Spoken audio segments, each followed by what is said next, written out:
Le roi espagnol a officiellement abdiqué, le pouvoir passe entre les mains de Felipe qui dans un long discours lors de son installation au Cortés a rendu hommage à son père Juan Carlos à l'origine de la démocratie. Et l'équipe de football nationale a décidé de faire de même puisqu'en effet elle a abdiqué face aux Pays-Bas. La Roja s'est fait humilier par un 5-1 et celle-ci n'avait donc d'autre choix que de s'imposer lors du match contre le Chili afin d'éviter l'élimination. Et malheureusement, celle-ci n'y est pas parvenue, s'inclinant avec un 2-0. C'est la fin d'arène pour les doubles champions d'Europe et champions du monde de 2010. Mais bon, laissons un peu tomber le foot, nous y reviendrons au cours de cette édition. L'actualité a surtout été marquée par un mouvement de grève orchestré par Sudrail et la CGT à la SNCF qui aura duré plus de 10 jours. Nous vous expliquerons les raisons qui ont poussé les cheminots à sortir dans la rue. N'oublions pas le baccalauréat qui aura été perturbé par la grève. Et enfin, nous terminerons cette émission par des images de la fête de la musique du 21 juin qui a enchanté de nombreux Français. Mesdames et messieurs, êtes-vous prêts pour le JT de la semaine? Oui? Eh bien c'est parti!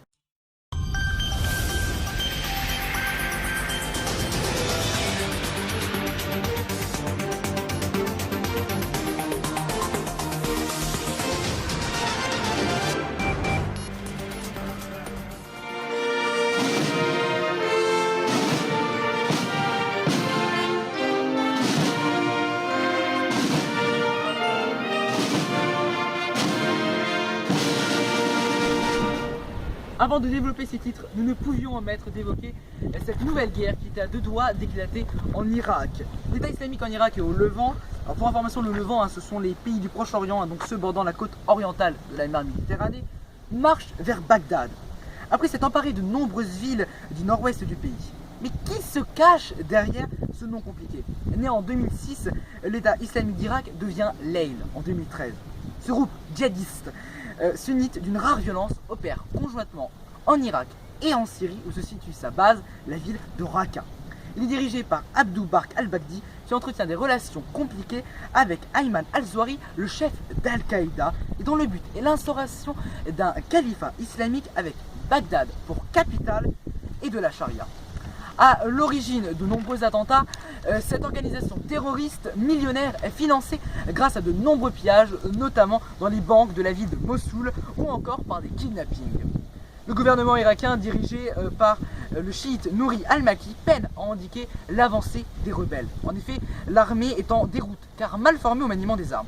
Le conflit s'appuie sur le ressentiment croissant des sunnites envers les chiites, donc majoritaires dans le pays, qui ont confisqué le pouvoir depuis l'intervention américaine de 2003, rappelons-le, qui avait renversé le régime du dictateur Saddam Hussein, qui était sunnite. Les États-Unis et l'Iran, alliés de Bagdad, s'inquiètent de la situation en Irak et seraient même prêts à mener ensemble une action politique 35 ans après la rupture de leurs relations diplomatiques. Point sur les faits de ces derniers jours. Les autorités irakiennes ont demandé officiellement aux États-Unis de mener des frappes aériennes pour repousser les insurgés sunnites. Une demande qui s'appuie sur un accord de sécurité signé entre les deux pays. Nous ferons face au terrorisme et mettrons en échec le complot, avait déclaré plus tôt le Premier ministre chiite Nouri al-Maliki, après avoir limogé de hauts commandants accusés d'avoir fui le champ de bataille. Les forces irakiennes ont bien du mal à contenir l'avancée des combattants de l'État islamique en Irak et au Levant. En une dizaine de jours, ces derniers se sont emparés d'une large partie nord du pays, bénéficiant entre autres du soutien des partisans du régime déchu de Saddam Hussein. Ce mercredi, les djihadistes ont lancé une offensive contre la plus grande raffinerie de pétrole du pays, à Baïji, à 200 km au nord de Bagdad. Les combats avec les forces spéciales irakiennes se sont poursuivis tout au long de la journée. Nous avons décidé d'envoyer un petit nombre de conseillers militaires pour voir comment nous pourrions mieux entraîner, mieux soutenir les forces de sécurité irakiennes. Les forces américaines ne repartiront pas en guerre, au combat en Irak. Mais nous devons nous assurer que les intérêts américains dans la région sont préservés. Sans transition, parlons de la grève à la SNCF qui vient enfin de s'achever. Les cheminots ont protesté contre la réforme ferroviaire qui prévoit de faire fusionner la SNCF à RFF, dont l'objectif de réduire la dette que cumulent ces deux entreprises. Mais les syndicats comme la CGT ou Sudrail ont dénoncé une réforme qui ne va pas assez loin et qui, je cite, ce projet de loi n'offre aucune perspective sur le financement de la rénovation et du développement du réseau. Enfin, ils sont inquiets par l'ouverture du système ferroviaire à la concurrence prévue en 2019 ou 2020. Les usagers, eux, n'ont pas caché leur mécontentement. Certaines associations les défendant les ont poussés à ne pas renouveler leur abonnement ou encore à ne pas payer leur titre de transport en se déclarant passagers en grève. Le gouvernement, lui, ne voulait rien entendre, soutenant à 100% cette réforme, et le président préfère quant à lui jouer au commentateur sportif, ce dernier ayant reçu des athlètes afin de visionner le match dans la salle des fêtes de l'Elysée entre la France et les Honduras de dimanche dernier. Bref, cette semaine, il valait mieux éviter de se rendre en gare pour prendre le train, un train que vous aviez peu de chance d'avoir. Mesure phare de cette réforme, le rapprochement de Réseau Ferré de France, RFF, chargé de gérer le réseau d'infrastructures ferroviaires, et de la SNCF, qui exploite ce réseau. Il est ainsi prévu de constituer un groupe public composé de 3 entités. Une société mère, la SNCF, et 2 filiales, SNCF Réseau pour la gestion du réseau et SNCF Mobilité pour la circulation des trains. Le président de SNCF Mobilité sera aussi le président de la holding, en l'occurrence Guillaume Pépi, actuel patron de la SNCF. Objectif, mieux coordonner les actions et les choix entre les 2 entités. Le but de ce rapprochement est aussi de stabiliser la dette de 44 milliards d'euros accumulée par les 2 groupes. Avec cette réforme, la France se prépare à l'ouverture des transports ferroviaires à la concurrence, prévue à partir de 2019. Le projet de réforme prévoit donc d'instaurer une convention collective commune à toute l'entreprise SNCF. Une remise à plat des conditions de travail est prévue, mais Manuel Valls a assuré que la réforme ferroviaire ne toucherait pas au statut des cheminots. Les habituels gilets rouges sont toujours sur le pont, mais avec une spécificité, cet autocollant assistance examen plaqué sur la chasuble. Basile passe son bac pro électronique, il apprécie. C'est quand même sympa de leur part, ils assument un peu le mouvement de grève, mais bon, c'est toujours emmerdant. Dans ton jeu. Mais quand il s'agit d'obtenir un horaire pour le retour, la nervosité du candidat prend le dessus. J'ai l'impression que le monsieur il sait pas plus quoi. C'est bon. Vous savez pas? Bon, bonne journée. La SNCF a pourtant 1000 paquets, 10 000 agents mobilisés dans les gares de France et 150 000 autocollants comme celui-ci distribués aux candidats. J'avais juste à présenter ma convocation et ils me l'ont donné. Et ça vous garantit quoi?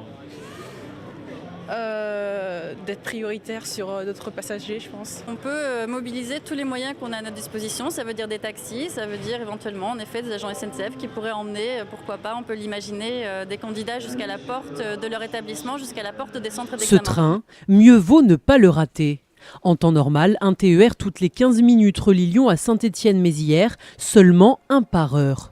Pour manifester son agacement, l'association des usagers de la ligne a lancé une action demandant aux passagers la chose suivante. Refus de présenter son titre de transport au contrôleur, c'est un acte symbolique, mais c'est un acte pour montrer qu'on est vigilant, qu'on est acteur dans ce mouvement social, parce qu'on ne veut pas être considéré comme une monnaie d'échange pour les syndicats ou pour le gouvernement. Ne pas présenter son billet ou ne pas le valider en signe de protestation, il y a ceux qui ont répondu à l'appel. J'ai pris mon billet de TER pour Saint-Étienne, mais je ne l'ai pas composté aujourd'hui. Il y aura un contrôle, et ben écoutez, je dirai ce qu'il y a à dire. Hein. je saurais quoi leur répondre. Hein. Et ceux qui ne comprennent pas vraiment l'intérêt d'un tel acte. Personnellement, je ne le ferai pas et je ne pense que ça ne sert pas à grand-chose. Même si cette action est purement symbolique, je ne pense pas que ne pas composter son billet va changer quoi que ce soit au bras de fer. Avec 35 000 voyageurs par jour, la ligne Saint-Étienne-Lyon est l'une des plus empruntées en dehors de l'Île-de-France. Si la grève se poursuit, l'association prévoit de distribuer des faux billets de train portant la mention « Usagers en grève ». Mais cette grève est tombée à un bien mauvais moment, puisque cette semaine, les élèves de terminale planchaient sur le fameux baccalauréat. La SNCF avait donc dégainé un dispositif exceptionnel, assistance examen, afin d'améliorer au mieux les conditions de transport de nos lycéens. Mais beaucoup d'entre eux ont dû se lever bientôt pour espérer pouvoir pénétrer dans les salles d'examen à l'heure. En début de semaine, ce sont 687 000 lycéens qui ont philosophé sur la recherche du bonheur et la connaissance de soi-même. Les sujets vous ont-ils convaincu? En série littéraire, ils pouvaient choisir entre 2 dissertations. Les œuvres d'art éduquent-elles notre perception? Ou alors, doit-on tout faire pour être heureux? Le commentaire de texte était extrait de La connaissance objective de Karl Popper. J'ai pris sur les œuvres d'art. Et j'ai terminé ma disserte par une citation, celle-là elle est marrante. Et comme disait Platon, la seule chose que je ne sais, c'est que je ne sais rien. C'était pas un sujet trop compliqué, je m'attendais à pire. Mais c'était sur le bonheur. J'espère que j'ai réussi, c'est un gros coef en L, coef 7. Suffit-il d'avoir le choix pour être libre ou pourquoi chercher à se connaître soi-même ? En série économique, c'est sur l'une de ces 2 dissertations que les lycéens ont dû plancher, à moins qu'ils ne choisissent le commentaire de texte issu de Conditions de l'homme moderne d'Hannah Arendt. Ici, les élèves n'avaient pas le droit de sortir avant la fin de l'épreuve.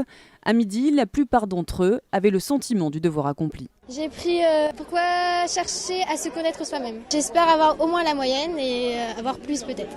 Vu qu'il y avait un sujet sur le chômage, etc., qui parlait un peu d'économie, moi c'est mon point fort, donc direct j'ai penché dessus, donc j'ai pris le texte. Les scientifiques ont eu le choix entre 2 dissertations. L'artiste est-il maître de son œuvre ou vivons-nous pour être heureux ? L'étude de texte portait sur les règles pour la direction de l'esprit de René Descartes. Si vous êtes curieux, vous trouverez sur notre site internet tous les sujets d'histoire, de langue, de mathématiques, car il n'y avait pas que la philo, puisque Victor Hugo était aussi au centre des pensées de nos lycéens qui ont passé le bac de français mercredi et qui, croyez-moi, en veulent à cet écrivain. Heureusement que Twitter n'existait pas à l'époque, car M. Hugo aurait sans doute été victime d'un infarctus en voyant ce qu'ont pensé les lycéens de lui à la sortie de l'épreuve. Il les a bien invités en tout cas. D'ailleurs, nous vous posons la question pour le prochain JT de la semaine. Pensez-vous que le baccalauréat a encore une utilité à ce jour ? Oui, il faut le conserver tel qu'il est aujourd'hui. Oui, mais il faut le modifier. Non, il faut le supprimer. Vous avez le choix entre ces 3 propositions. Rendez-vous donc sur l'adresse qui s'affiche en bas de votre écran et expliquez votre choix en laissant un commentaire. Les meilleurs seront diffusés à l'antenne. Quant à moi, je donnerai également mon avis la semaine prochaine. On passe au point Coupe du Monde de la FIFA, sans les images des matchs parce que ça coûte beaucoup trop cher et qu'on veut pas de procès. Allez, c'est parti. On n'est pas millionnaire. Samba,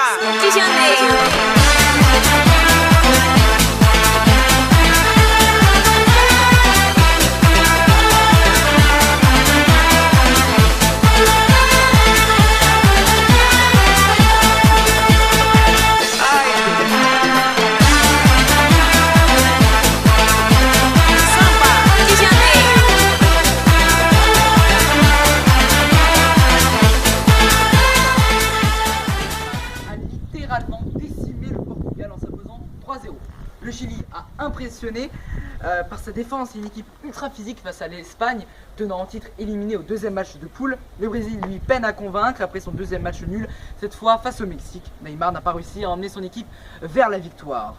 On n'oublie pas la Belgique qui a remporté le match 2-1 face à l'Algérie qui s'est plutôt bien débrouillée. Et la France ? Eh bien regardez la France. Coup de sifflet final, trop tard pour le 6e but, signé Karim Benzema, mais peu importe. Les Bleus ont régalé les supporters avec ce match presque parfait contre la Suisse. L'équipe de France envoie un message très fort aux autres nations. C'est une équipe déjà qui fait bien tourner le ballon, qui fait marquer, qui fait jouer tout le monde. La France a pris d'abord une très sérieuse option pour les 8e de finale. Didier Deschamps a prévenu, après ce sera une toute autre compétition. En tout cas, l'équipe plus soudée que jamais a pu cette fois entonner l'hymne national. Les responsables de la Sono sont donc ressuscités. Ainsi s'achève cette édition. Merci à vous de l'avoir suivi.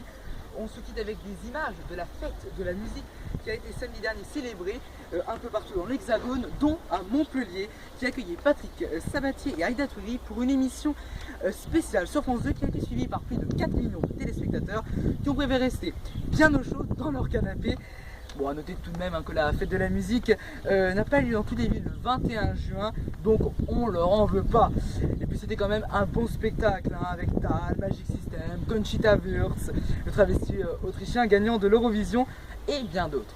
Belle semaine à tous en espérant que l'information y soit au rendez-vous.